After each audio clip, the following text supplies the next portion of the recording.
জরুরি ব্যবস্থা নিতে হবে।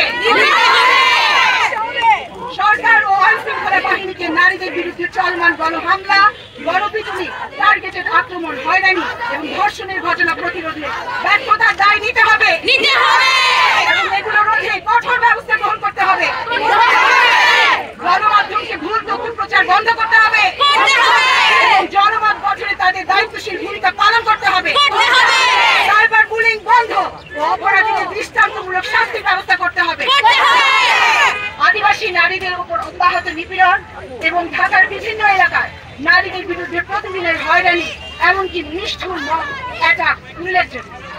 নারীদের প্রতি সহিংসতার পাশাপাশি দেশের অন্যান্য প্রান্তিক জনগোষ্ঠীর বিরুদ্ধেও প্রতিশোধমূলক হামলা, হুমকি ও সংগঠিত মব অ্যাটাক এখন ভয়াবহ রূপ ধারণ করেছে। অন্তর্বর্তীকালীন সরকার যা জনগণ, গণ আন্দোলন ও জনগণের বিচার, স্বাধীনতা ও বৈষম্যহীনতার দাবির মাধ্যমে ক্ষমতায় এসেছে, এখন পর্যন্ত তাদের প্রতিশ্রুতি ও আকাঙ্ক্ষা রক্ষা করতে ব্যর্থ হয়েছে। নারীদের বিরুদ্ধে ধারাবাহিক হামলার বিরুদ্ধে কোনো কার্যকর পদক্ষেপ তারা গ্রহণ করেনি, অপরাধীকে আইনের আওতায় আনেনি, বরং তাদের নিষ্ক্রিয়তা এসব অপরাধকে আরো উস্কে দিয়েছে। সরকারের এই নিষ্ক্রিয়তা খুবই উদ্বেগজনক, যেন নারীদের উপর হামলা ও ভয় দেখানো স্বাভাবিক ও গ্রহণযোগ্য ঘটনা। সরকারের প্রতিক্রিয়াগুলো কেবলমাত্র মুখের কথায় পরিণত হয়েছে।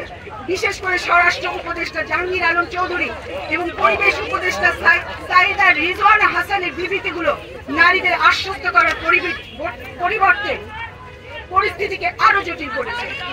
ভুল তথ্য, আইন ও বাস্তবতা সম্পর্কে বিভ্রান্তি তাদের বক্তব্য স্পষ্ট, যা কিনা ঘটনার বিচার না করে বরং অপরাধীদের রক্ষা করছে।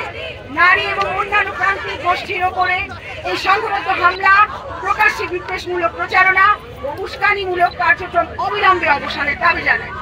সাংবাদিকতার নৈতিকতার পরোয়া না করে গণমাধ্যমের দায়িত্বহীন আচরণ, নারীদের বিরুদ্ধে সহিংসতা আরেক প্রতিবাদ ভুলভাবে দেখানো অবিলম্বে বন্ধ করতে হবে।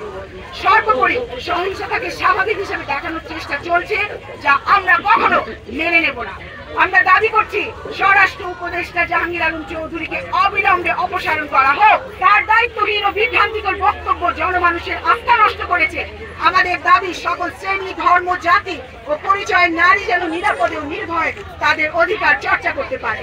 আমরা চুপ থাকবো না, আমরা আমাদের প্রতিবাদ চালিয়ে যাব যতক্ষণ না আমরা একটি নিরাপদ, স্বাধীন ও মর্যাদাপূর্ণ জীবন নিশ্চিত করতে পারছি।